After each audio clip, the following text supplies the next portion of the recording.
하나님께 주시는 말씀을 우리가 믿음으로 또 고백하고 선포하며 받도록 하겠습니다. 시편 73편 23절부터 28절까지의 말씀입니다. 하나님의 경외함으로 우리 입술을 열어서 믿음으로 크게 선포하며 아멘을 받겠습니다. 시작. 내가 항상 주와 함께하니 주께서 내 오른손을 붙드셨나이다. 주의 교훈으로 나를 인도하시고 후에는 영광으로 나를 영접하시리니 하늘에서는 주 외에 누가 내게 있으리요 땅에서는 주밖에 내가 사모할 리 없나이다. 내 육체와 마음은 쇠약하나 하나님은 내 마음의 반석이시요 영원한 분깃이시라. 무릇 주를 멀리하는 자는 망하리니 음녀같이 주를 떠난 자를 주께서 다 멸하셨나이다. 하나님께 가까이함이 내게 복이라. 내가 주 여호와를 나의 피난처로 삼아 주의 모든 행적을 전파하리이다. 아멘. 마지막 28절 다시 한번 시작. 하나님께 가까이함이 내게 복이라. 내가 주 여호와를 나의 피난처로 삼아 주의 모든 행적을 전파하리이다. 아멘. 자리에 앉으시겠습니다. 우리 주변에 있는 분들과 이렇게 인사하고 축복합시다. 하나님을 가까이함이 복입니다.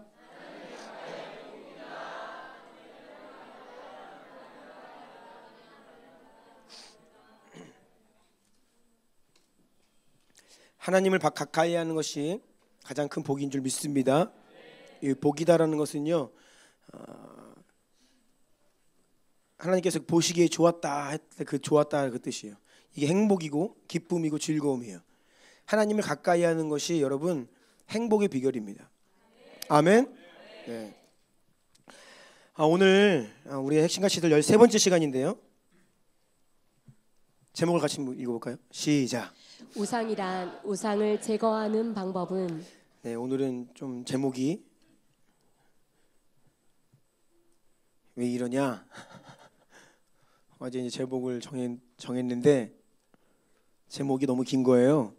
그래서 어떻게 할까 하다가 이 두 가지 질문에 대한 대답이 원래 답이 제목입니다. 그래서 한번 띄워줘 보세요. 원래 제목은 이겁니다. 우상이란 하나님보다 더 사랑하고 갈망하는 것이 우상입니다. 우상을 제거하는 방법은 같이 읽어볼까요? 우상을 제거하는 유일한 방법은 하나님을 더 사랑하고 더 갈망하는 것입니다. 아멘. 네, 그래서 이 두 가지 질문에 대한 답이 원래는 제목입니다. 그래서 오늘은 우상을 제거하는 방법은 이라는 제목으로 하나님 말씀을 전할 때에 하나님께서 우리에게 말씀하시고 큰 은혜 베풀어 주시기를 원합니다. 창세기 1장 1절에 보면 태초에 하나님이 천지를 창조하시니라. 아멘. 창세기 1장 1절을 마치 창세기 1장의 제목처럼 해석하는 경우가 있는데 저는 이 1장 1절은 제목이라기보다는 이게 첫째 날 창조의 시작입니다. 가장 처음 창조의 시작을 말합니다. 그러니까 천은 하늘을 보면 우주를 이야기해요. 온 우주와 이 지구를 땅을 창조하심으로 첫째 날의 창조를 시작하시는 그 첫 시작을 의미한다라고 보는 것이 저의 1장 1절에 대해 바라보는 해석입니다. 그리고 이어지는 1장 전체는 이제는 1장 1절에서 말씀하신 그 창조하신 우주와 이 땅 이것을 더 구체적으로 형성하시고 거기 안에 내용을 채워가시는 과정이다라고 하는 의미로서 저는 창세기 1장을 이해하고 있습니다. 하나님께서 태초에 시간과 공간 이 세상을 창조하셨습니다. 우리 사람들도 무언가를 만들 때의 이유와 목적이 있지요. 용도와 계획을 가지고 만듭니다. 종이 한 장을 만들어도요. 거기에는 이유가 있고 목적이 있고 용도가 있고 계획이 있기 때문에 무언가를 만드는 것입니다. 하물며 하나님께서 이 세상을 창조하실 때에 그냥 창조하실 리가 없죠. 하나님께서는 6일 동안 세상을 창조하시고 마지막 7째 날에 모든 창조 사역을 마치시고 안식하시는데 6째 날에 이제 가장 마지막으로 창조하신 게 무엇이냐? 바로 사람이죠. 우리 인간 사람을 가장 마지막에 창조하셨습니다. 마지막으로 만드신 것이 사람이다라고 하는 이 대목에서 하나님께서 왜 천지를 창조하시는지를 우리가 알 수 있게 됩니다. 다시 말씀드리면 1절에서 우주와 이 지구를 창조하시고 이어서 이제는 빛을 창조하시고 식물을 창조하시고 하늘의 광명체를 창조하시고 물속의 생물들을 창조하시고 하늘을 나는 새들을 창조하시고 땅의 동물들을 창조하시고 이 모든 창조의 마지막 가장 마지막에 사람을 창조하신 것은 바로 이전까지 사람을 창조하시기 이전까지의 작업은 사람을 위한 예비 작업이었다, 준비 작업이었다라고 볼 수 있죠. 우리가 아파트를 짓습니다. 땅을 털을 파고 기초를 세우고 뼈대를 올리고 골조를 올리고 껍데기를 만들고 그다음에 그 내부를 이제 뭐 인테리어를 하고 사람이 들어갈 준비를 하는 거예요. 에어컨 만들고 막 기구들 가구들 집어넣고 침대 넣고 다 마무리되면 마지막으로 사람이 들어가 살지요. 마치 창조는 그와 같아요. 사람을 하나님께서 살게 하려고 사람이 사는 공간, 시간을 집을 만드시는 과정이 창세기 1장이에요. 그 모든 창조 사역은요 결국 사람을 위한 것이었고, 아멘. 창조 기사의 스토리는 사람을 위한 준비 작업이었다라고 볼 수 있습니다. 그리고 그 창조는요 굉장히 단계적이고 체계적입니다. 제일 먼저 이제 식물을 만드시는데 식물은요 수분으로 물로 이루어져 있죠. 그다음 동물을 만드시면 동물은요 물과 피로 구성되어 있습니다. 마지막 사람은요 물과 피와 영으로. 그러니까 시간이 지날수록 점점 더 단계적으로 하나님께서 그 창조하시는 것을 볼 수 있죠. 하나님은 영적인 교제를 나누기를 원하셨습니다. 왜냐하면 하나님은 사랑이시기 때문이에요. 하나님은 친밀한 사랑의 관계를 원하셨습니다. 그래서 사람을 창조하셨습니다. 자, 창세기 1장 26, 27절입니다. 시작. 하나님이 이르시되 우리의 형상을 따라 우리의 모양대로 우리가 사람을 만들고 그들로 바다의 고물고기와 하늘의 새와 가축과 온 땅과 땅에 기는 모든 것을 다스리게 하자 하시고, 하나님이 자기 형상 곧 하나님의 형상대로 사람을 창조하시되 남자와 여자를 창조하시고. 아멘. 26절 보니까 하나님께서 이르십니다. 우리의 형상을 따라 우리의 모양대로 우리가 사람을 만들자. 27절 하나님이 자기 형상 곧 하나님의 형상대로 사람을 창조하셨습니다. 왜 하나님께서 자기 형상대로 하나님의 형상대로 사람을 창조하셨습니까? 창세기 1장을 유심히 들여다보면 의도적으로 반복되는 몇 가지 단어들이 있습니다. 가장 반복되는 게 뭐냐면 하나님께서 이르시다, 그러니까 말씀하셨다, 이게 10번 반복됩니다. 하나님이 세상을 말씀으로 창조하셨다는 것을 10번 기록되어 있습니다. 그리고 그 다음 7번 반복되는 것이 하나님이 있으라 하시니 그대로 되니라. 그러니까 말씀이 즉각적인 능력으로 창조하신 것, 말씀하시니 즉각 그대로 있으라 하시니 그대로 되니라 7번 반복되고요. 그리고 이 모든 것들이 하나님 보시기에 좋았더라 7번 반복됩니다. 이런 것들이 하나님께서 지금 말씀하고자 하는 내용들이에요. 그런데 가장 많이 반복되는 것 중에 하나가 종류대로입니다. 10번 반복돼요. 각기 종류대로 씨 가진 열매 맺는 나무를 내라. 각기 종류대로 씨 맺는 채소와 각기 종류대로 씨 가진 열매 맺는 나무를 내니 모든 생물을 그 종류대로, 날개 있는 모든 새를 그 종류대로, 생물을 그 종류대로, 가축과 기는 것과 땅의 짐승을 종류대로, 땅의 짐승을 그 종류대로, 가축을 계속 종류대로. 동물들을 보면요 같은 종류들끼리 어울려 살게 됩니다. 같은 종류들끼리 서로 커뮤니케이션을 해요. 다른 종류들끼리는 커뮤니케이션이 안 됩니다. 만나면 뭐 싸우든지 뭐 잡아먹든지 먹히든지 둘 중에 하나지. 그리고 같은 종류들끼리 번식을 해서 생명을 낼 수 있어요. 다시요. 같은 종류라고 하는 것은 함께 어울려 산다, 커뮤니케이션 한다, 그리고 또 다른 생명을 낳는다. 이게 종류대로라고 하는 의미예요. 물고기를 보십시오. 바다에 보면요 물고기들이 막 떼를 이루어 삽니다. 그런데 보면요 절대로 다른 종류가 섞여 살지 않아요.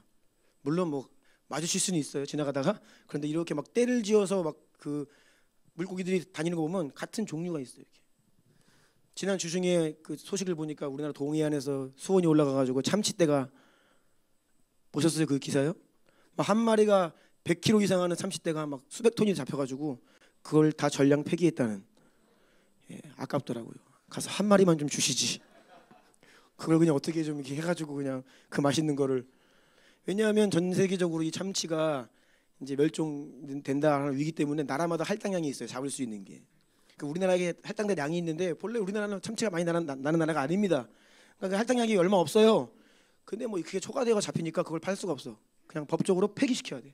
그래서 수백 톤을 다 버렸다는 거예요. 지난주에. 제가 거기 있었으면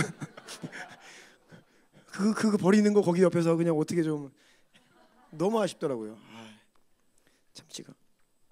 참치가 떼지어서 다니죠. 근데 참치가 막 떼지어 다니는데 숭어 한 마리가 그 사이에 껴가지고 같이 안 다녀요. 숭어는 숭어끼리, 참치는 참치끼리, 오징어는 오징어끼리, 정어리는 정어리끼리, 멸치는 멸치끼리 자기들끼리끼리 몰려다녀요. 왜요? 그게 하나님이 정하신 종류이기 때문입니다. 하늘을 보면요 가끔 기러기가 줄지어 날아갑니다. 이렇게 V자로 쫙 날아가죠. 기러기가. 근데 그 사이에 어느 날 갑자기 독수리 한 마리가 껴있지 않아요. 그냥 같은 종류끼리 다니죠. 자기들끼리 커뮤니케이션하고 이 기러기들이 떼를 지어 다니는 것을 연구한 걸 보면요 기가 막힙니다. 가운데 중심에 제일 앞장서는 기러기가요 힘이 제일 딸려요. 그럼 때가 되면요 옆 사람이래 옆에 있는 새랑 자리를 바꿔요. 그래서 그 선두 자리를 자기들이 차례차례 한 마리씩 가서 이끌다가 또 지치면 뒤로 오고. 이게 뭐예요? 커뮤니케이션 한다는 거예요. 자기들끼리. 그렇게 종류대로 모든 식물과 동물과 생물들을 다 종류대로 만드시다가 마지막에 한 종류를 만드시는데 사람인데 사람은 어떤 종류냐? 하나님의 형상대로. 아멘. 그러면 사람은요 어떤 종류냐? 하나님 종류예요. 영적인 종류예요. 종류로 이야기하자면. 그럼 뭐예요? 영적인 존재들끼리 서로 함께 살 수 있는 겁니다. 영적인 존재들끼리 서로 커뮤니케이션 할 수 있는 거예요. 그리고 영적인 존재는요 서로 함께 생명을 낳을 수 있죠. 이것이 하나님의 형상대로 지음받아 하나님과 친밀하게 함께 살 수 있고 하나님과 커뮤니케이션하며 교제하며 살 수 있고 또 하나님 안에 생명을 낳을 수 있는 우리는 바로 하나님의 형상대로 지음받은 사람들입니다. 옆에 있는 분들께 축복해 주세요. 당신은 하나님의 형상입니다.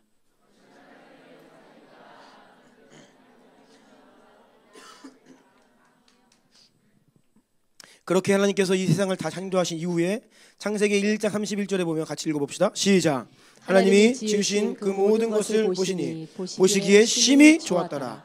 저녁이 되고 아침이 되니 이는 여섯째 날이니라. 아멘. 하나님이 보시기에 심히 좋았다. 본래 에덴은 사람이 하나님과 친밀하게 함께 하던 장소였습니다.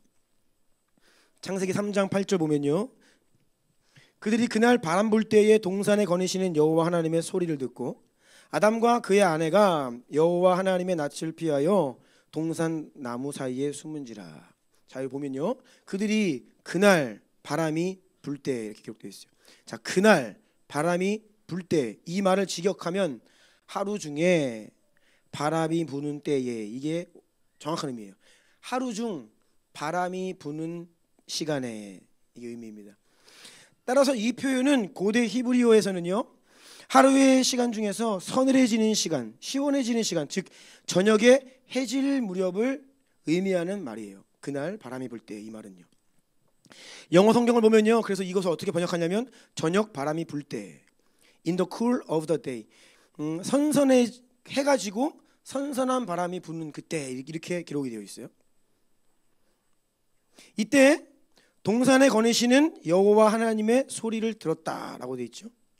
이 말씀은 본래 하나님과 사람 사이에 아주 친밀하고 평화로운 깊은 관계를 연상시키는 말입니다. 하나님의 발자국 소리를 사람이 들을 수 있었어요.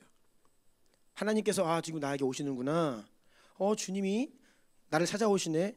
그 발자국 소리를 들을 수 있었다는 거예요. 얼마나 친밀했습니까? 이 말씀을 가지고 일부 성경을 해석하는 주석가들은 하나님께서 아담과 하와를 매일 해질 무렵에 찾아오셨다라고 추정을 합니다. 매일 해가 지고 선선한 바람이 부는 그 시간대에 하루의 일과를 마치는 그 시간대에 하나님이 찾아오셔서 특별히 사람과 교제하셨다. 그렇게 추정을 해요. 그래서인지 우리는 지금 모든 사람이 하루의 일과를 마무리해야 하는 해질 무렵 저녁 노을이 지고 신선한 바람이 불고 날이 어두워지기 시작할 때 왠지 모르는 허전함이 쓸쓸함이 느껴집니다. 그래서 그 이유가 바로 인간의 영혼에 각인되어 있는 본래 그 시간이 그 타이밍이 하루의 수고를 마치고 우리 주님과 함께 친밀하게 교제를 나누던 시간에 대한 어떤 영혼의 각인이다. 그래서 해가 질 무렵이 되면 왠지 모르게 쓸쓸하다. 갱년기 때문이 아니라 왠지 막 울적한 거예요. 막 해가 이렇게 지는 것을 보면 그렇게 추론을 한다는 거예요. 저는 이런 추론에 아주 깊이 공감을 합니다. 그런데 문제는요, 인간의 범죄로 인하여 하나님께서 우리를 떠나신 거예요. 원래 하나님께서 우리를 그 시간에 찾아오셔서 우리를 위로하시고 기쁨 주시고 그 하나님을 만나면서 그 하나님으로부터 무언가 우리가 사랑을 받고 충족되었던 그 시간인데 그 하나님이 우리를 떠나신 거죠. 죄로 인해. 그래서 사람들이 그 시간에 무언가를 갈망한다는 거예요. 그래서 허전함을 느낀다. 쓸쓸하다 그것이죠. 이와 같은 맥락에서 해가 지고 어두워지면 사람들이 그 공허함을 달래보고 채워보고자 이제 그때부터 뭐 하기 시작하냐? 죄를 짓기 시작하는 것은 아닐까 생각을 해보게 됩니다. 그런데 다시 계속 읽습니다. 여호와 하나님의 낯을 피하여 동산 나무에 숨었다. 본래는 하나님과 그 시간에 만나서 친밀한 교제를 나누던 아담과 하와가 이때는 죄를 지었잖아요. 그래서 어떻게 해요? 하나님의 소리를 듣자 피해버립니다. 그토록 기다리던 그 시간이 두려움으로 바뀌어요. 원래 해가 지면요 기대감이 몰려와야 되는데 이제는요 해가 지면 두려움으로 바뀌는 거예요. 그리고 무언가 모르는 이 채워지지 않는 하나님으로 채워져야 되는데 하나님이 떠나시니까 하나님을 두려워하게 되었으니까 이거를 채워보려고 달래보려고 뭐 이것저것 하는 거죠. 그게 우리가 밤에 이 거리에 나가면요 보는 모습들입니다.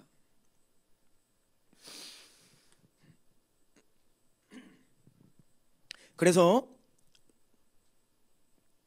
저녁이면 우리가 이게 느껴지는 무언가의 쓸쓸함 느낄 수 있는데 그것은요 다시금 우리가 하나님께로 돌아가야 된다, 하나님을 찾아야 된다라고 이야기하는 우리의 내면의 종소리와도 같다. 누군가 그렇게 이야기를 했어요. 저는 그래서 생각을 했습니다. 저녁마다 주님과의 만남과 깊은 교제의 회복을 꿈꾸면서 주님께 나오는 주남교회를 하나님이 기뻐하실 것 같다. 하나님은 그래 바로 그 시간에 원래 내가 너희를 만나던 시간이다. 그래 바로 그 시간이 하루의 일과를 마치고 지치고 고나고 외롭고 쓸쓸하는 그 시간에 바로 너희가 본래는 나를 찾아와야 되는 시간이다. 하나님이 그렇게 말씀하시는 것 같이 말씀을 준비할 때 느껴졌어요. 여러분 하나님은 사랑이십니다. 사랑은 관계적인 단어라고 했습니다. 하나님은 우리를 그렇게 사랑하시고 또 우리가 그 사랑받은 우리가 하나님을 사랑하는 것을 그러면 하나님이 우리가 하나님을 사랑하면요 그걸 기뻐하세요.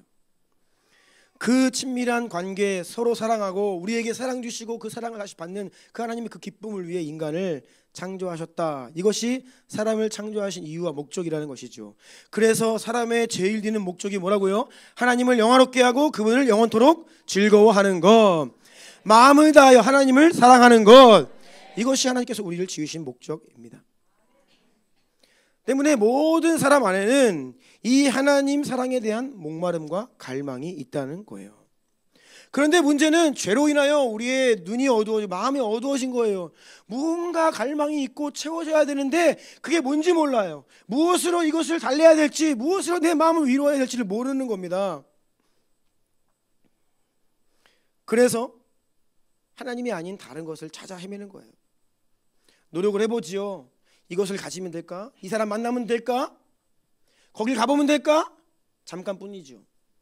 또다시 공허함이 몰려오고 그것이 행복을 줄 수 없습니다. 요한복음 6장을 보면요, 예수님께서 사마리아 수가라고 하는 동네에 한 여인을 찾아가십니다.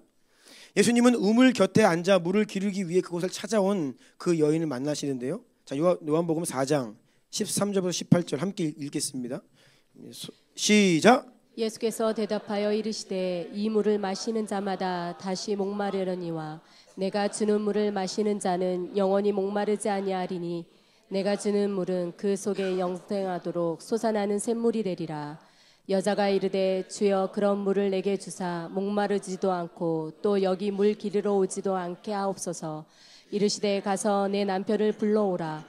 여자가 대답하여 이르되 나는 남편이 없나이다. 예수께서 이르시되 내가 남편이 없다 하는 말이 옳도다.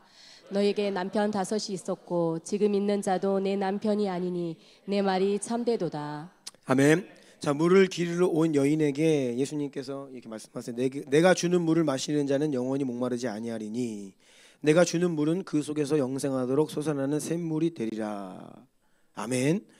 예수님이 이렇게 말씀하십니다. 그러자 그 이 여인이 그런 물이 있으면 나에게 좀 달라고 이야기하죠. 그런데 여기에서 주님은 갑자기 엉뚱한 말씀을 하시는데 남편을 불러와라. 그런데 이 예수님 말씀은요, 엉뚱한 말이 아닙니다. 예수님 바로 본론으로 훅 들어가신 거예요. 모르겠어요. 시간이 없었는지 예수님 그냥 바로 훅 들어가셨습니다. 이 여인의 마음속 가장 내면의 깊은 곳에 무엇이 있었냐? 절망이 있죠. 상처가 있습니다. 채워지지 않는 무언가 갈증이 있었어요. 이 여인은 상처가 많은 사람이었습니다. 그래서 과거에 남편이 5이나 있었고 지금 6번째 남자와 함께 결혼도 하지 않고 살고 있었습니다. 무언가 다 할 수 없지만 계속해서 무언가를 기대하고 이 사람 만나면 될까? 해결될까? 이 사람이면 나를 사랑해 줄까? 내가 더 이상 고통하지 않을 수 있을까? 하지만 또다시 문제가 생기고 반복되고 버림받고 그러한 문제 가운데 이 여인은 사람으로서는 채워지지 않았던 그런 무언가에 대한 갈증과 갈급함과 상처를 가진 사람이었어요. 그런 여인에게 주님께서 말씀하시는 거예요. 자, 14절을 다시 한번 읽겠어요. 시작. 내가 주는 물을 마시는 자는 영원히 목마르지 아니하리니 내가 주는 물은 그 속에서 영생하도록 솟아나는 샘물이 되리라. 아멘. 우리 내면에 채워지지 않는 갈증과 불만족, 때로는 외롭고 때로는 내가 불행하다 느낄 수도 있습니다. 이 모든 문제를 해결하실 수 있는 분은 따라하십시오. 오직 예수 그리스도. 오직 예수 그리스도. 아멘. 우리는 주님으로만 우리 내면의 공허함을 채울 수 있고 오직 주님 안에서 참된 만족과 행복을 누릴 수 있습니다. 왜냐하면 우리가 그렇게 지음 받았기 때문입니다. 예수님으로만 하나님으로부터만 체험받을 수 있는 하나님 안에서 진짜 행복과 만족을 경험할 수 있도록 설계되었고 창조되었기 때문에 다른 곳으로는 우리를 만족시킬 수 없어요. 다른 곳으로는 우리에게 행복을 가져다 줄 수 없다는 것입니다. 그래서 주 너의 하나님을 사랑하라. 마음을 다하여 힘을 다하여 목숨을 다해 주 너의 하나님을 사랑하라. 그렇게 말씀하는 것입니다. 그것만이 우리가 진짜로 행복할 수 있는 유일한 길이기 때문입니다. 하지만 그럼에도 불구하고 우리 죄인들은 어떻게 합니까? 예레미야 2장 13절 시작. 내 백성이 2가지 악을 행하였나니 곧 그들이 생수의 근원되는 나를 버린 것과 스스로 웅덩이를 판 것인데 그것은 그 물을 가두지 못할 터진 웅덩이들이니라. 아멘. 생수의 근원 되시는 하나님을 버리는 거예요. 하나님을 떠나버려. 이게 인간이 하는 짓이에요. 하나님을 떠나보내고 하나님을 버리고 스스로 무언가를 하는 거예요. 내 만족을 위해서 스스로 웅덩이를 파는데 거기에 물을 담으면 잠깐 나를 만족시키는 것 같지만 이내 곧 터져버려서 물이 사라져버려요. 우리의 문제는 하나님을 찾아야 할 우리가 하나님을 버리고 스스로 다른 것을 찾게 되었다는 것이에요. 오직 하나님을 가장 즐거워하고 하나님을 사랑할 때에 그 안에 생명이 있고 만족이 있고 행복이 있는데 이제는 하나님이 아닌 다른 것을 사랑하기 시작했고 다른 것에서 기쁨을 찾게 되었다는 겁니다. 여러분, 우상이란 하나님이 서 계셔야 되는 자리에 하나님 아니고 세워놓은 다른 것, 그게 우상이에요. 그런데 이 우상이라고 하는 것이 문제가 무엇이냐면 우리가 정작 그게 우상인지 잘 몰라요. 내가 우상을 세워놓고 그게 우상인지 모르는 게 문제입니다. 심지어는요, 우리 그리스도인들이 내가 우상을 세워놓고 그게 하나님인 줄로 착각해요. 그러면서 인생을 허비합니다. 모세가 시내산에 올라가서 40일 동안 내려오지 않자 산 밑에 있었던 백성들이 무엇을 했는지 아시죠? 금송아지 형상을 만들었습니다. 그런데 그때 백성들은요, 그것이 우상이라고 전혀 생각하지 못했습니다. 그 송아지는 다름 아니라 자신들을 애굽 땅에서 구원하여 낸 홍해를 가르신 여기까지 인도하신 하나님을 형상으로 열심히 만들어 놓은 거예요. 그게 금송아지입니다. 그들은요 다른 신에게 배도한 게 아니에요. 하나님 버리고 다른 신에게 간 게 아니에요. 그 하나님, 지금 시내산 위에 하나님이 임재하고 계십니다.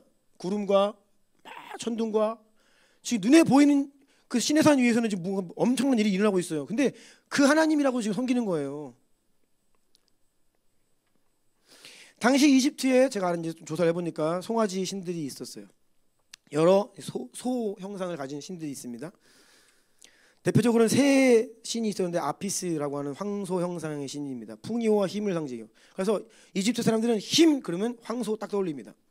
파라오의 신성을 나타내는 신이다, 아피스. 하토르라고 하는 암소 형상의 신도 있어요. 사랑과 보호의 신이에요. 두려울 때 이 하토르를 찾는 거예요. 무네비스라고 하는 신이 있는데 태양과 창조를 상징합니다. 그러니까 400년 넘게 이집트 안에 살면서 그들이 어떤 세계관의 영향을 받고 살아왔냐면 힘 그러면 소예요. 우리를 보호하는 하나님 그러면 소가 떠오르는 거예요.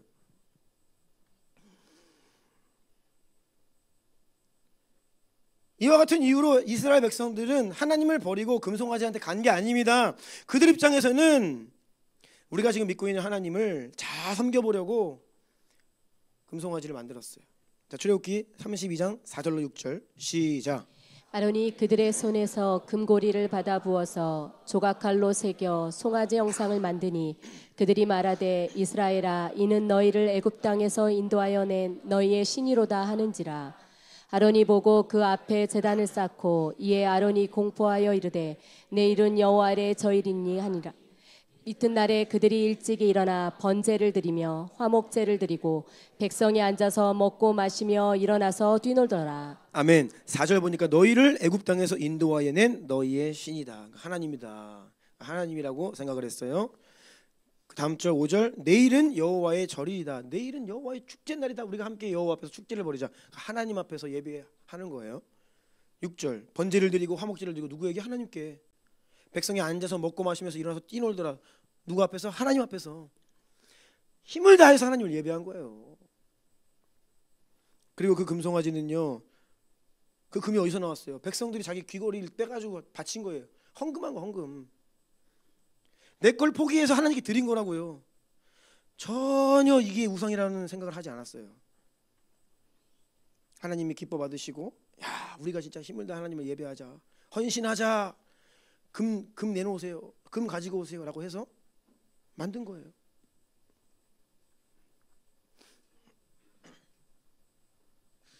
오늘날 특별히 성도들의 삶 가운데에도 이 내면과 우리의 삶에 우상들이 많습니다. 그런데 우리는 여전히 그것이 우상인지 인식하지 못하며 살 때가 많습니다.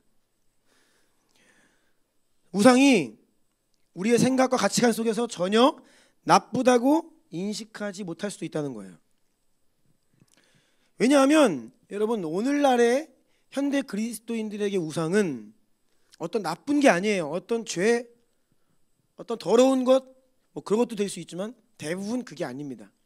하나님께서 여러분에게 축복으로 주신 선물들, 하나님이 나에게 축복으로 주신 선물들, 좋은 것들 하나님께로부터 온 거예요. 그 좋은 것이 우상이 돼요. 그러니까 우상이라고 상상을 못하는 거예요. 왜요? 하나님이 주신 건데, 하나님이 주신 좋은 건데 나에게.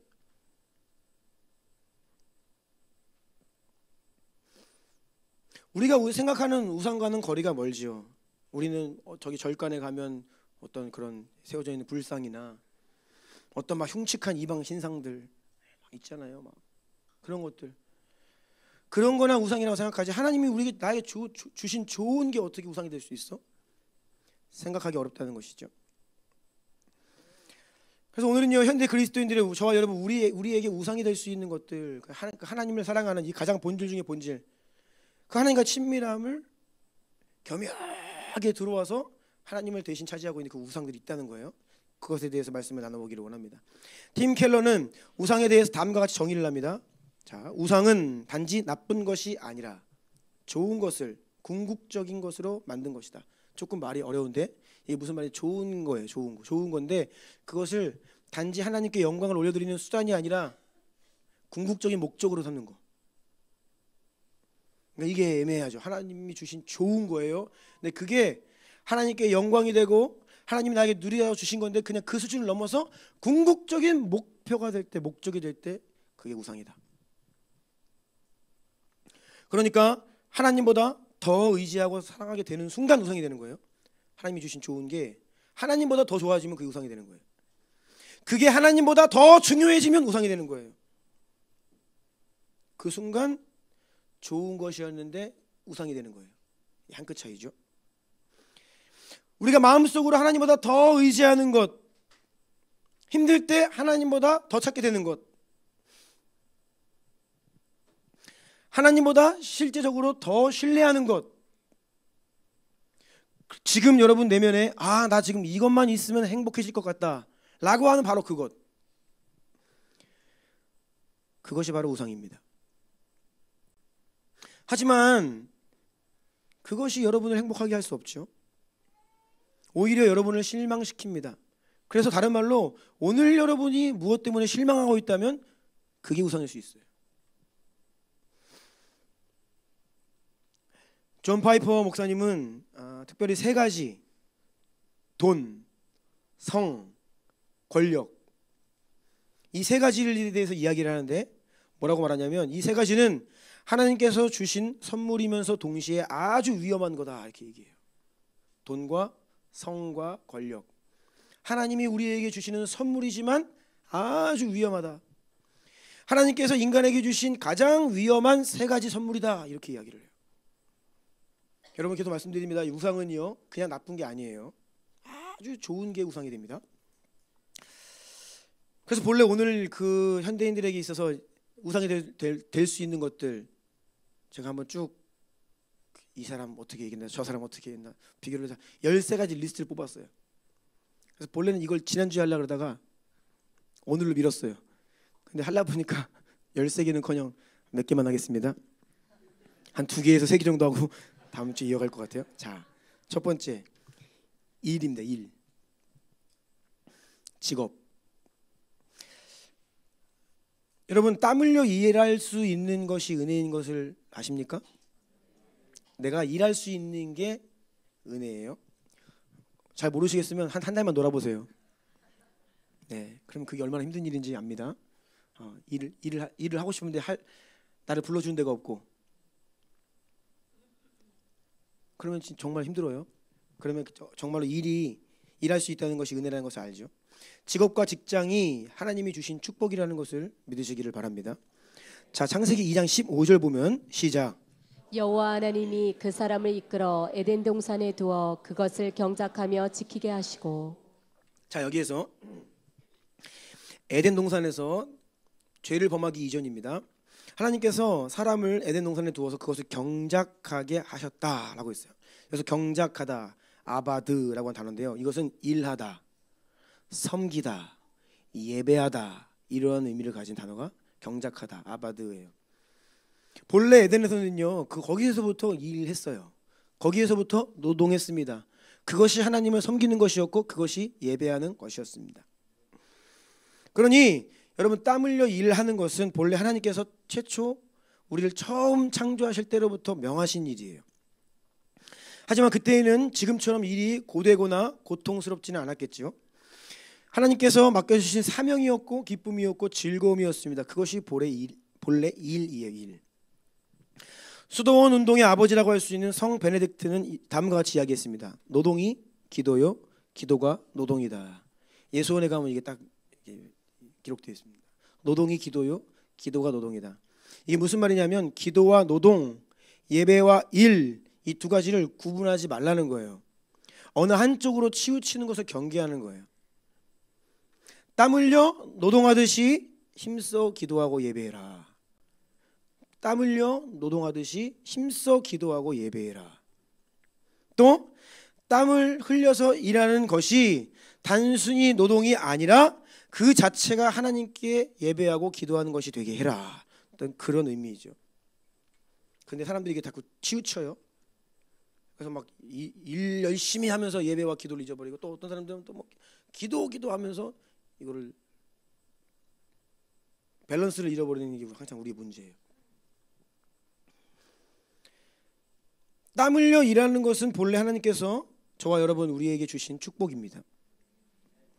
우리가 건강에 문제가 생깁니다. 병원을 가면 의사가 꼭 하는 말이 있습니다. 운동 좀 하세요.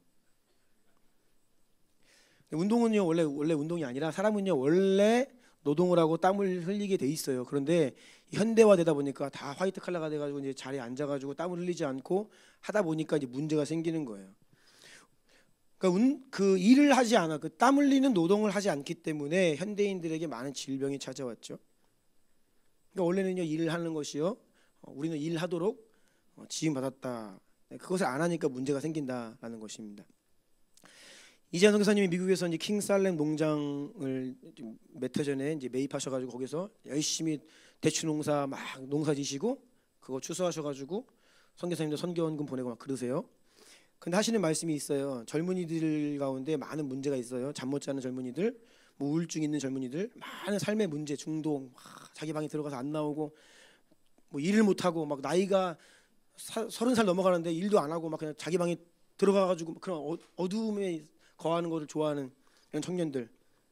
다른 게 아니라 그냥 킹살렘 농장 보내라는 거예요. 와서 그냥 그냥 아침 일찍 일어나가지고 딱 6시에 일어나서 같이 큐티하고 기도하고 아침 먹고 체조하고, 거기 체조하거든요. 컨벤션 공동체 생활할 때 아침마다 체조, 국민 체조가 아니라 군대에서 하는 도수 체조를 합니다. 딱 하고 그래서 이제 일을 딱 하는 거예요. 낮에 그렇게 하루 종일 일하고 밥 맛있게 먹고 잠 잘 자고 한 달만 하면 모든 마음의 질병이 치유된다. 너무 간단하다는 거예요. 도시 안에서는 치유가 안 된다는 거예요. 제가 지난주에 또 어떤 분의 이야기를 들었습니다. 어떤 한 목사님 만났는데 이분이 이제 특수 사역을 하세요. 청년들 사역을 하는데 이 청년들이 어떤 청년들이냐, 정말로 고아로 자란, 부모님 없는, 그냥 고아원에서 자라서 부모님 없고 막 소년원도 왔다 갔다 하고 막 감옥도 갔다 와보고, 그래서 이들이 살아보려고 쉽게 돈을 버는 방법을 택하죠. 그 뭔지 아시죠? 남자든 여자든 그거 합니다. 그럼 그런 애들 다 데려다가 기도하고 은혜 받게 하고 상담해주고 도와주고 일자리도 알아봐주고, 근데 그런 친구들이 또 3개월 6개월 하다가 또 이전의 삶으로 돌아가고, 해도 안 되면 무엇을 하시냐, 이제 지방에 농장이 있는데 거기 데리고 들어가가지고 이제 6개월 정도 같이 지내게 하는 거예요. 다른 게 아니라 흙을 만지게 하고 노동을 시킨다는 거예요. 농사일. 그러면 한 6개월 정도 되면 이것저것 다 해도 안 되던 친구들이 회복되는 것을 많이 경험한다, 그런 얘기를 하시더라고요. 흙을 만지고 땀을 흘려서 노동을 하면요, 그냥 거기 안에서 치유 회복이 일어난다는 거예요. 그러니까 원래 하나님이 우리에게 주신 일, 노동이라는 것은 축복이라는 거죠. 아멘. 우리가 때로 직장 가기 싫고 일하는 게 정말 힘들기는 합니다. 하지만 다시 말씀드립니다. 여러분 실직해 보세요. 일자리 잃어버리세요. 그러면 또 직장 달라고, 일자리 달라고 간절히 기도하게 됩니다. 일은 축복입니다. 좀 축복해 주세요. 옆에 있는 분들에게. 당신의 직장이 축복입니다. 학생들은 학교가 축복이다.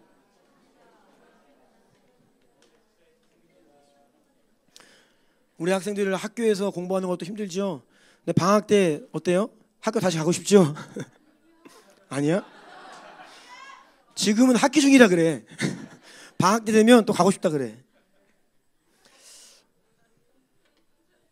아멘의 영어를 부르는.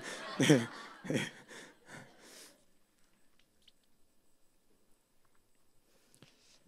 그런데 이 하나님이 주신 일, 직업, 이것도 때로는 우상이 될 수 있습니다.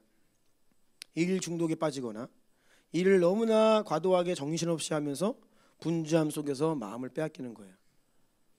그래서 하나님을 찾을 겨를이 없고 이제는 하나님보다는 일을 앞세우는 경우가 있습니다. 그러면요, 과도한 스트레스에 노출되고 육체적인 피로가 점점 쌓여가고요, 하나님과 멀어지게 되죠. 이제 그렇게 되면요, 이게 일도 축복이지만 우상이 될 수 있다는 거예요. 저 같은 사역자로 부름받은 사람들은요, 하나님께 주신 사명, 사역이 우상이 될 수 있습니다. 목회가 우상이 될 수 있어요. 사역이 얼마나 축복입니까? 목회가 얼마나 축복이에요. 그런데 하나님이 주신 이 귀한 선물이 어느샌가 모르게 교묘하게 원수가 장난질을 하면요, 이것이 우상이 돼요. 그래서 사역하느라 기도할 시간 없고 예, 뭐 하나님께서 맡겨주신 사명 감당하느라 주님이랑 멀어지고, 사명이라는 거룩한 이름에 우상이 되는 것이죠. 그런데 거기 한번 빠지면 이게 우상인지 몰라요. 내가 열심히 주님을 위해 사는지 알죠. 물론 요즘 청년들은요, 많이들 일을 하기 싫어해서 문제이긴 합니다. 근데 반대로 그것을 너무나 과도하게 거기에 몰입되어서 일을 하나님보다 앞세우는, 그래서 우상이 될 수 있다는 것입니다. 그래서 이 우리가 우상이 될 수 있다는 것을 조심해야 돼요. 많은 분들이 일하느라 거기에 치여서 하나님을 찾지 못해요. 여러분, 그 무엇이라고 하여도 하나님보다 앞세우면 우상입니다. 자, 두 번째입니다. 돈입니다. 돈. 물질적인 풍요를 통해서 그 돈이 주는 만족감, 이거를 하나님께서 주시는 만족을 대신하려고 하는 거예요. 돈으로부터 만족을 얻으려고 하는 것이죠. 돈에 집착합니다. 욕심부립니다. 또 때로는 돈 때문에 열등감, 다른 사람을 부러워합니다. 시기 질투합니다. 또 때로는 막 돈 자랑하고 싶어하고, 이것이 바로 돈이 우상이 된 모습들이에요. 골로새서 3장 5절 시작. 그러므로 땅에 있는 지체를 죽이라. 곧 음란과 부정과 사욕과 악한 정욕과 탐심이니 탐심은 우상 숭배니라. 아멘. 탐심은 우상 숭배니라. 아멘.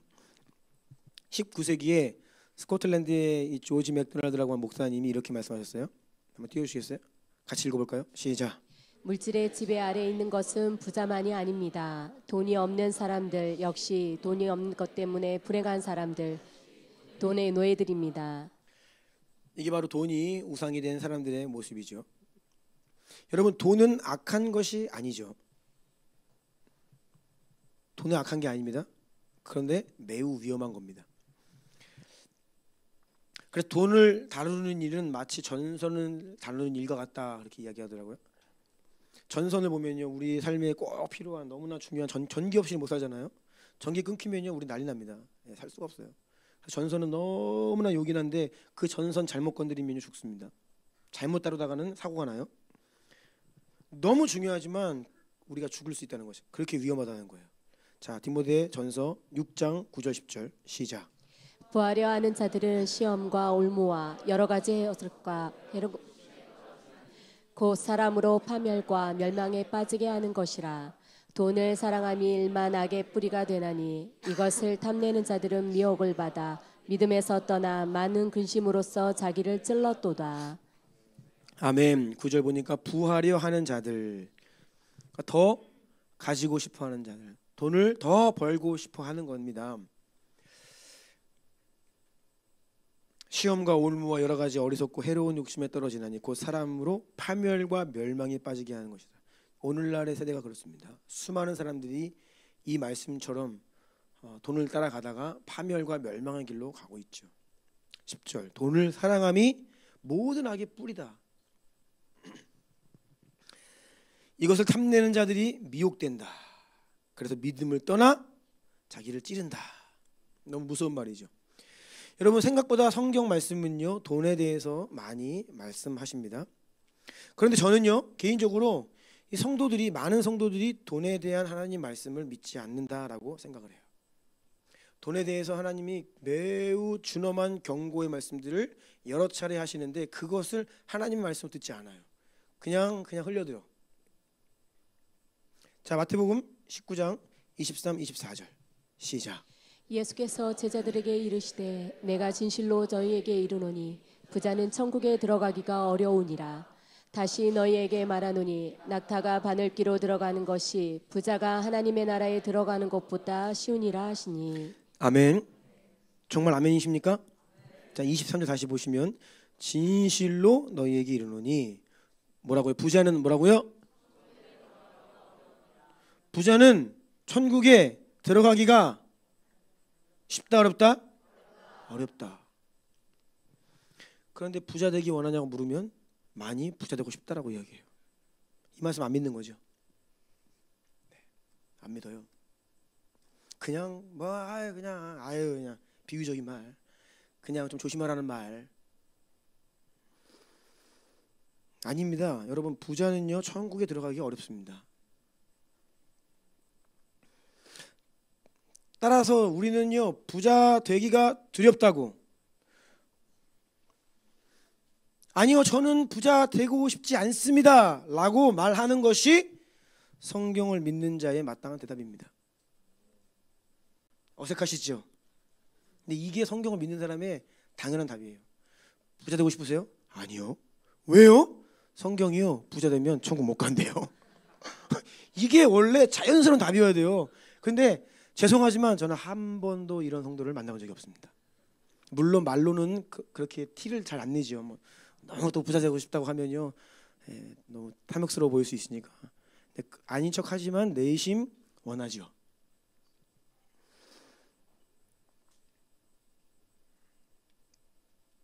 잠언 30장 8절 9절 시작. 곧 헛된 것과 거짓말을 내게서 멀리하옵시며 나를 가난하게도 마옵시고 부하게도 마옵시고 오직 필요한 양식으로 나를 먹이시옵소서. 혹 내가 배불러서 하나님을 모른다 여호와가 누구냐 할까 하오며 혹 내가 가난하여 도둑질하고 내 하나님의 이름을 욕되게 할까 두려워함이니이다. 아멘. 저는 이 잠언 30장 8절 9절 말씀이 돈에 대한 성도들의 태도여야 된다고 믿습니다.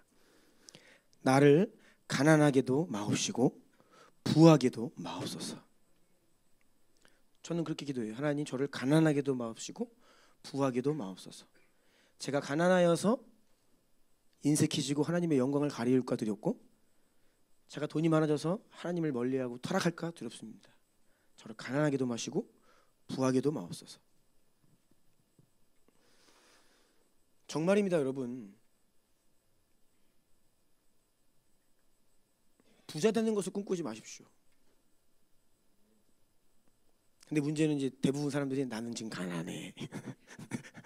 좀 더 있어야 좀 이렇게 중간으로 올라올 것 같아요. 다 이런 그런 식이에요. 목사님 부하고자 하는 게 아니라 평균까지는 좀 가고 싶습니다. 네, 그런 마음이 있을 수 있죠. 여러분들 가운데 특별히 재정의 통로로 쓰임 받고자 하는 갈망이나 또 그러한 부르심이 있는 성도들이 있습니다. 모두는 아닙니다. 다수는 아닙니다. 소수입니다. 근데 그러한 부르심이 있죠. 만약 여러분들이 그러한 부르심이 있다라고 하면 여러분들은 굉장히 신앙생활 철저하게 하셔야 됩니다. 네. 여러분의 마음과 동기와 의도를 굉장히 정결하게 가다듬으셔야 되고, 하나님께 두렵고 떨리는 마음으로 은혜를 구하셔야 되고, 그리고 지금부터 하나님이 큰 재정을 주시기 이전부터 그 부르심이 있다라고 하면 재정의 영역에서 하나님 앞에 철저하게 구별되고 헌신되셔야 됩니다. 아멘.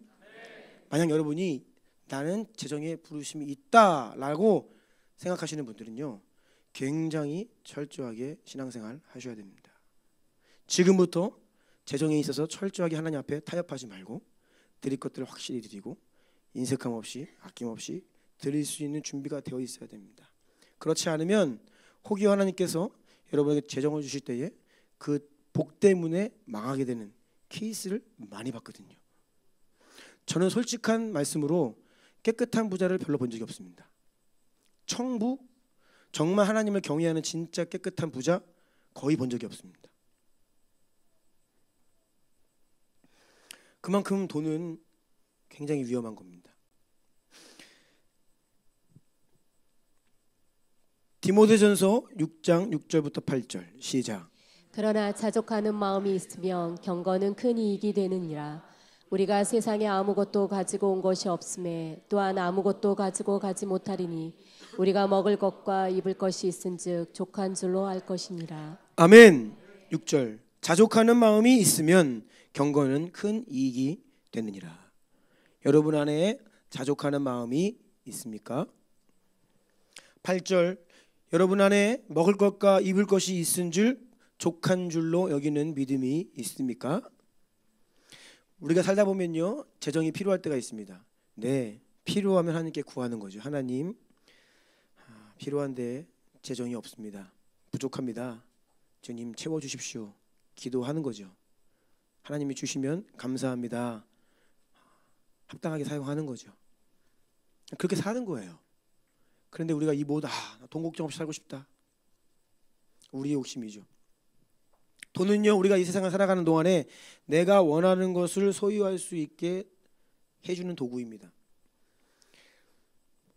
돈이 있으면 내가 하고 싶은 거 하죠. 먹고 싶은 거 먹고, 입고 싶은 거 입고, 가고 싶은 데 가고, 뭐 돈이 있으면 해요. 보통 우리가 돈이 없어서 못 해요. 그렇죠?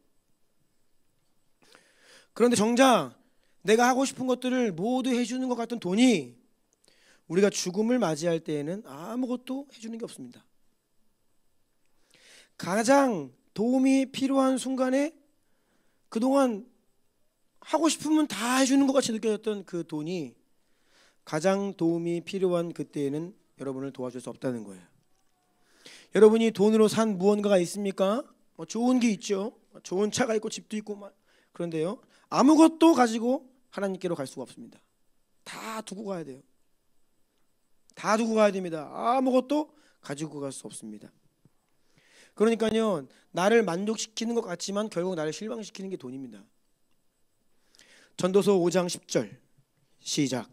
은을 사랑하는 자는 은으로 만족하지 못하고 풍요를 사랑하는 자는 소득으로 만족하지 아니하나니 이것도 헛되도다. 돈을 추구하는 사람 절대로 돈 때문에 만족하지 못합니다. 더 부하기를 원하는 사람들 부해져도 절대로 행복하지 않습니다.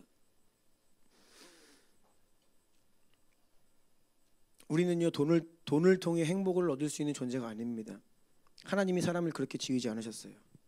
돈보다 하나님을 사랑해야 합니다. 하나님을 사랑하고, 두 가지 계명이 뭐예요? 하나님을 사랑하고 이웃을 사랑하라.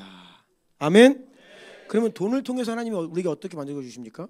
그 돈이 나에게 올 때 만족이 오는 게 아니에요. 이 재정을 가지고 하나님을 사랑하고 이웃을 사랑하기 위해 줄 때 만족이 와요. 그래서 하나님이 돈을 선물로 주시는 거거든요. 우리에게 그렇게 이 통로를 통해, 이 돈을 재정을 통해 참된 만족을 얻으라고. 이거는 올 때가 아니라 사랑으로 나갈 때가 만족이 와요. 사도행전 20장 35절 보면요, 예수께서 친히 말씀하신 바 주는 것이 받는 것보다 뭐라고요? 복이 있다. 믿으십니까? 네. 믿으십니까? 네. 정말 근데 받을 때보다 줄 때가 더 좋으세요? 네, 그렇게 되기를 원합니다. 네. 우리가 정말 성경 말씀 잘 안 믿어요.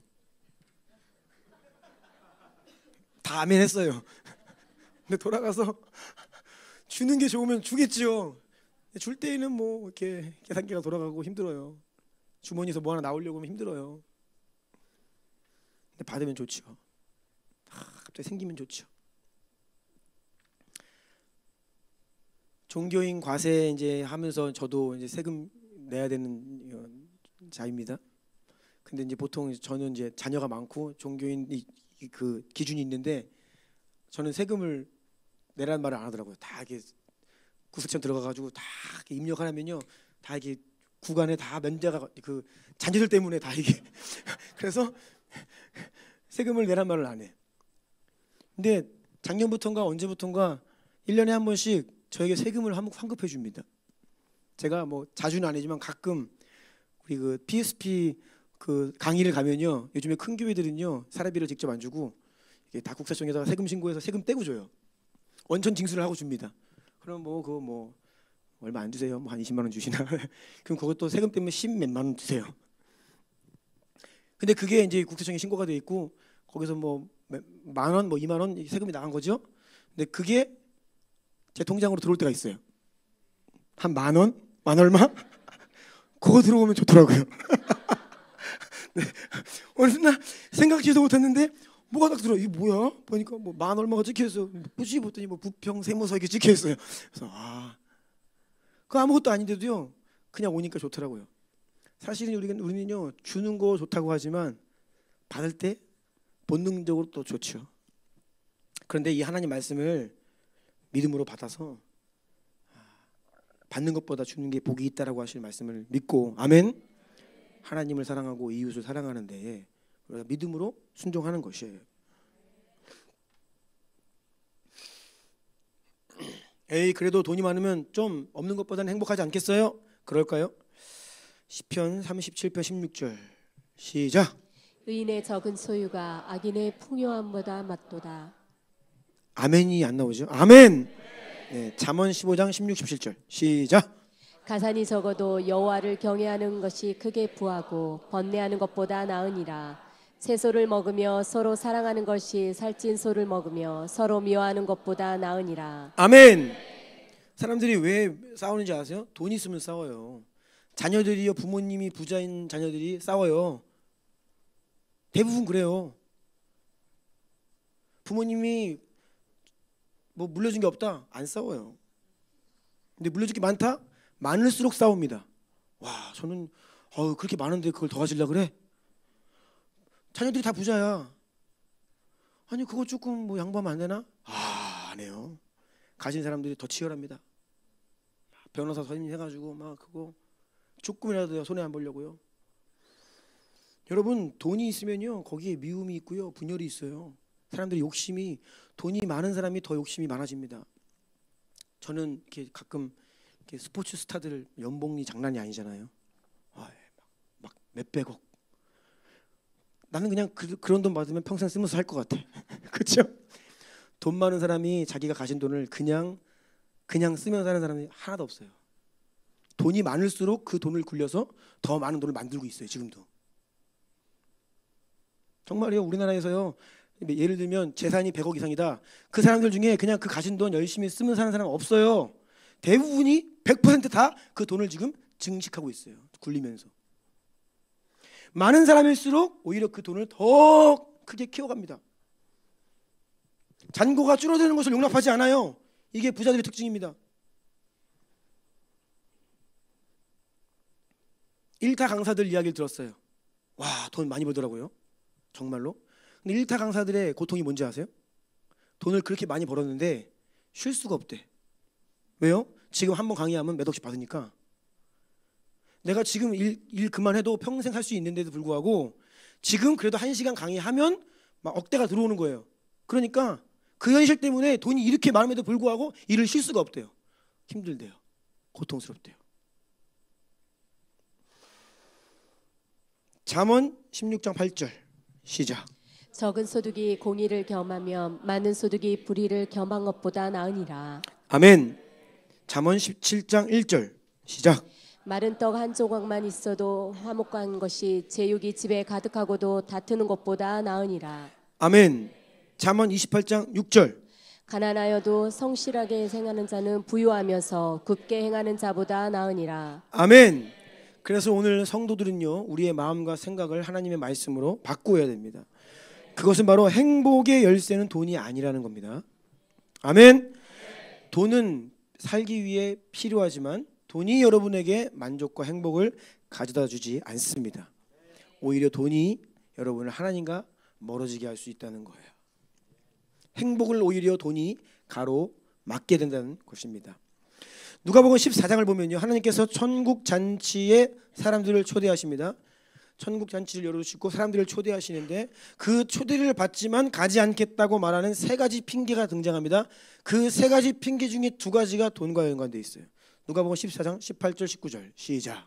다 일제하게 사양하여 한 사람은 이르되 나는 밭을 샀음에 아무래도 나가 보아야 하겠으니 청컨대 나를 양해하도록 하라 하고 또 한 사람은 이르되 나는 소 5겨리를 샀음에 시험하러 가니 청컨대 나를 양해하도록 하라 하고. 하나님께서 천국으로 초청을 하셔도요 돈 때문에 핑계를 대고 안 들어가요. 이것이 바로 부자는 천국에 들어가기가 어려우니라 라고 하신 말씀의 의미입니다.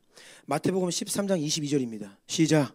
가시떨기에 뿌려졌다는 것은 말씀을 들으나 세상의 염려와 재물의 유혹에 말씀이 막혀 결실하지 못하는 자요. 복음과 생명의 말씀이 영혼들에게 선포되고 마음에 심겨 자라가서 생명의 열매를 맺어야 되는데 어디에 막힙니까? 가시떨기가 뭐예요? 가로막는데 돈에 대한 유혹 때문에. 돈 때문에 오늘날 많은 사람들이 예수님 못 믿는 이유, 많은 사람들이 믿음 생활 못하는 이유, 결정적인 이유가 재물의 유혹, 돈 때문입니다. 돈 문제에 가로막혀 예수님 못 믿고 신앙생활 못하고 있습니다. 어떤 사람은요 인터넷 쇼핑이 그렇게 좋대요. 그래서 택배가 딱 왔을 때 그 택배 쫙 뜯을 때 그 쾌감이 장난이 아니라 그러네요 진짜. 그래서 그 재미로 산대. 택배가 띵 와 있고 열어보고. 그래서 이런 사람들은 인터넷 쇼핑 중독이죠. 이런 사람들 그 집 앞에는요, 문 앞에는요 항상 택배 박스가 이렇게 쌓여 있죠. 그 재미로 사는 거예요.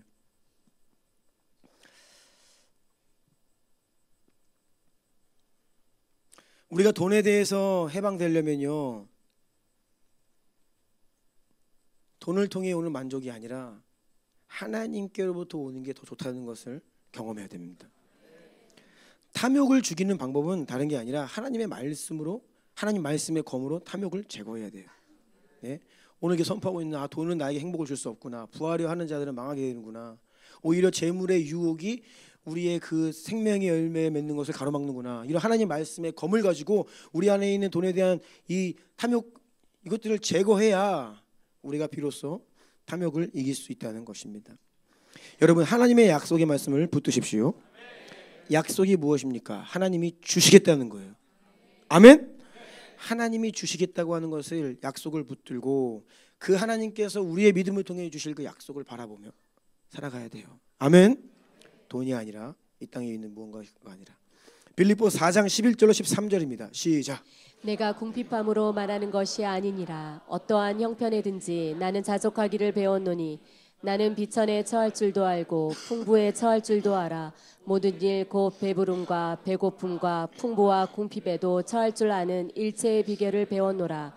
내게 능력 주시는 자 안에서 내가 모든 것을 할 수 있느니라. 아멘. 우리가 내게 능력 주시는 자 안에서 내가 모든 것을 할 수 있느니라, 이 말씀을 잘 인용합니다. 이 말씀을 자주 선포합니다. 그런데 이 말씀은요, 어떤 치유의 능력, 병든 자를 일으키고 막 기적을 행하고 그런 능력이 아니라, 사실 이 말씀의 문맥에서는요, 가난해도 괜찮은 능력이에요. 없어도 예수님 때문에 만족할 수 있는 능력입니다. 내 비록 잔고에 돈이 없어도 예수님 나와 함께 계시니까 행복할 수 있는 능력이에요. 아멘. 없을 때 그 가난도 주님 때문에 행복할 수 있는 사람이 재정이 왔을 때 주님의 영광을 위해 사용할 수 있어요. 가난해서 비참해요, 부하면 망합니다. 이게 원리예요. 말세의 핍박은요, 말세에 우리가 맞이하게 될 고통은요, 굉장히 돈과 깊이 연관이 되어 있습니다. 디모데후서 3장 1절 2절 시작. 너는 이것을 알라. 말세에 고통하는 때가 이르러 사람들이 자기를 사랑하며 돈을 사랑하며 자랑하며 교만하며 비방하며 부모를 거역하며 감사하지 아니하며 거룩하지 아니하며. 아멘. 말세에 고통하는 때에 자기를 사랑하고 돈을 사랑한다. 이게 아주 마지막 때에 고통하는 때의 모습입니다. 자기 사랑, 자기 사랑을 충족시키시는 수단이 돈이죠.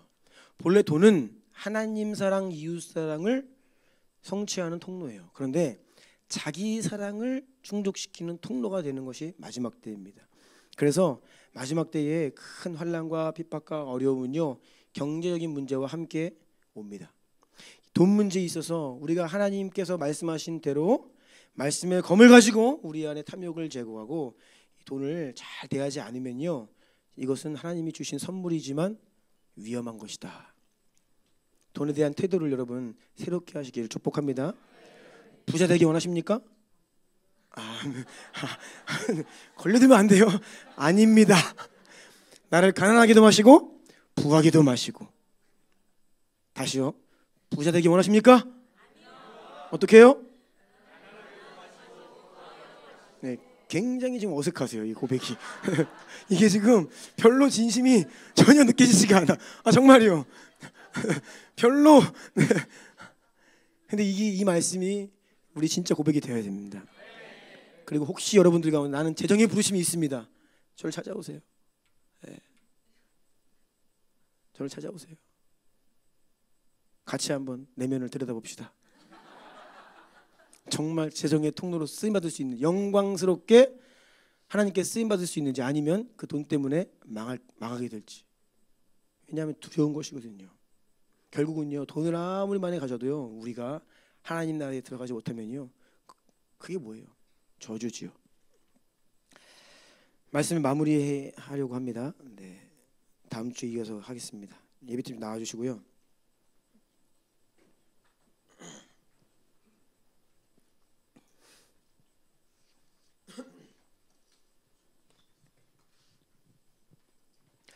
성도들이 살아가면서 이 죄 때문에 고통하죠. 그런데 이제 죄, 정말로 성경이 말씀하시는 죄를 범하고 그래서 고통할 수도 있는데요. 제가 볼 때 이 신약 성경의 배경에서 죄라고 할 때 오늘날 우리에게는요, 이게 어떤 의미일까? 가장 가까운 단어가 뭘까? 저는 중독이라고 이제 생각이 돼요. 중독. 그러니까 중독은요, 나쁜 것에 중독될 수 있죠. 그런데 꼭 나쁜 것만이 아닌 경우도 있어요. 그러니까 쇼핑하는 거 나쁜 거 아니잖아요. 다 하시잖아요. 다 해요. 쇼핑합니다. 온라인으로 쿠팡 하루에 한 번씩 들어가시죠. 한 번이 아닌가? 네. 쇼핑 다 해요. 나쁜 게 아니. 하나님 우리에게 주신 좋은, 어떻게 보면 편리하라고 주신 플랫폼일 수 있어요. 그런데 이제 좋은 것도 중독되면 문제가 돼요. 죄가 됩니다. 스마트폰 얼마나 좋아요. 하나님 이거 주신 거 얼마나 좋습니까? 그런데 하나님이 우리에게 그 스마트폰으로 성도들 간에 막 카톡도 하고, 그걸로 뭐 위로도 하고, 성경도 보고, 설교도 듣고, 찬양도 틀어놓고 막 할 수 있죠. 여러 가지 좋은 것들. 그런데 거기에 중독이 되면 죄가 돼요. 그러니까 좋은 것도 중독되면 죄가 된다는 것이죠. 그래서 저는요, 죄는 오늘날로 가장 가까운 단어가 중독이 아닐까 그런 생각을 하는 거예요. 중독이 과연 무슨 의미일까? 제가 정의를 내린 거예요. 중독이란 당신 없이는 살 수 없습니다. 이게 중독입니다. 나는 너 없이는 살 수 없어. 이게 중독이에요. 완전히 거기에 종속되어 있고 스스로의 힘으로는 빠져나올 수 있는 힘이 없는 거예요. 거기에 완전히 사로잡혀 있는 거예요. 그러니까 할 수밖에 없죠, 그거를. 로마서 6장 16절 말씀 보면 너희 자신을 종으로 내주어 누구에게 순종하든지 그 순종함을 받는 자의 종이 되는 줄 너희가 알지 못하느냐? 혹은 죄의 종으로 사망에 이르고 혹은 순종의 종으로 의에 이르노니. 그러니까 우리가요, 우리의 그 구원받기 이전에 우리의 모습이 죄의 종 노릇한다 이렇게 기록되어 있어요. 죄에게 종 노릇하는 거예요. 그러니까 중독이 바로 죄의 종 노릇하는 것이죠. 거기에 매여 있는 거예요. 내가 어떻게 할 수가 없는 거예요. 갈라디아서 말씀해 보면 성령의 열매 가운데 마지막 열매가 절제예요. 셀프 컨트롤이에요. 내가 할 수 있고 안 할 수 있고, 내가 그것을 끊을 수 있고 그거를 컨트롤할 수 있는 것이 성령의 열매고, 성령께서 우리에게 오셨을 때 하시는 일인데, 그러한 성령의 사람들이어야 돼. 우리가 중독되었다? 컨트롤 못하는 거죠. 눈만 뜨면 막 그냥 그거 하는 거야. 시간만 나면 그냥 글로 가는 거야. 나도 모르게 막. 이게 종노릇하고 있는 거예요. 이 중독이에요. 죄의 권세에 사로잡혀 자기 통제를 잃어버린 모습입니다. 성령이 아니라 죄의 본성과 세상의 조류의 풍조에 지배를 받고 있는 상태를 말합니다. 이게 중독이에요. 다시요, 중독은 너 없이는 살 수 없어. 당신 없이는 나는 안 돼. 하루도 안 돼. 이게 중독이에요. 그런데 여러분, 이러한 고백을 받으시기에 유일한 분이 바로 우리 주 예수님이십니다. 아멘.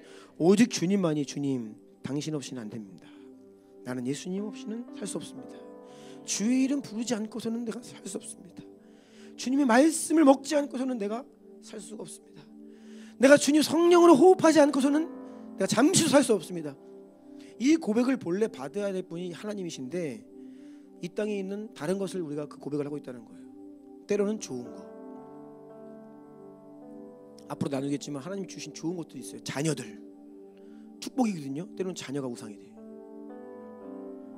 하나님이 주신 좋은 것에 내가 매여서 거기에 나의 존재의 이유를 두고 그것을 통해 내가 만족을 얻으려 하는 거예요. 아니죠. 자녀를 통해 만족을 얻는 것이 아니라 자녀를 통해 주님께 영광을 드려야죠. 아멘. 오늘날에는 막 외모, 건강 이게 다 우상이에요. 이거를 통해 하나님께 영광을 드려야 되는데 막 그거 자체가 자기를 뽐내고 자랑하고 드러내고 우상이 되는 거예요. 원수가 얼마나 교묘해요. 하나님이 주시는 좋은 축복과 선물들까지도 우상으로 바꾸고 있어요. 그런데 문제는 현대인들이 그것을 알아차지 못해. 내가 금송아지 딱 만들어 놓고 하나님이다, 내가 열심히 세웠지 않냐, 하나님을 내일은 여호와의 절일이니까 기쁘게 하나님을 찬양하자 그러면서 우상 숭배하면서 몰라요. 한번 기도합시다. 오늘 두 가지 나누었어요. 이 일과 또 이 돈, 재정에 대해서. 특별히 돈 문제는요, 현대인들의 모두 마음에 자리 잡고 있는 아주 교묘한 우상입니다. 주님께서 하나님 진리의 말씀으로 우리의 마음과 생각과 태도를 조명해 주셔서 우리의 그냥 아유 뭐 그거 뭐 아유 좀 부자 되면 좀 어때? 부자 돼서 잘하면 되지 않으니까. 아니요, 여러분. 사람을 잘 모르시는 거예요. 내가 얼마나 연약하고 죄인인지를 모르시는 거예요. 그러니까 그것을 안일하게 대하죠. 주님 분명히 말씀하십니다. 부하려 하는 자들이 자기 탐욕에 자신을 찔러서 멸망의 길로 간다고요. 부자는 천국에 들어가기 어렵다고요. 그 하나님 말씀 앞에 우리의 마음과 생각과 가치관들을 점검해야 돼요. 태도를 올바르게 해야 됩니다. 나를 부하기도 마시고 가난하게도 마시고. 아멘. 기도합시다. 하나님이 주신 좋은 것들이지만 주님의 영광을 위해 사용하라고 주신 좋은 선물들과 통로들을, 그것을 목적 삼고 그것을 통해 내가 만족을 얻으려 했던 우리의 모습을 조명하시고 회개하고 돌이켜 용서하여 주십시오. 오늘 새 마음 부어주십시오. 진리의 말씀으로 성령으로 우리 안에 새 마음 부어주십시오. 새로운 관점, 새로운 가치관, 새로운 시야, 새로운 삶의 이유와 목적을 허락하여 주십시오. 우리 안에 교묘히 자리 잡고 있는 우상들의 나사렛 예수의 이름으로 파쇄되게 하여 주십시오. 무너뜨리게 하여 주십시오. 원래 하나님이 계셔야 될 그곳에 다시 주님을 모셔드리게 하옵소서. 다시 주님만을 내 마음의 중심에 모셔드리게 하옵소서. 주님이 나의 삶의 이유와 목적이십니다. 주님을 사랑하고 주님을 즐거워하고 주님을 기뻐하는 것이 내가 살아가는 이유와 목적입니다. 주님, 나를 통해 영광 받으소서. 우리 이러한 좀 고백을 드리면서 오늘 주신 마음들, 은혜를 가지고 주의를 세 번 부르고 한번 기도해 나갑시다. 주여!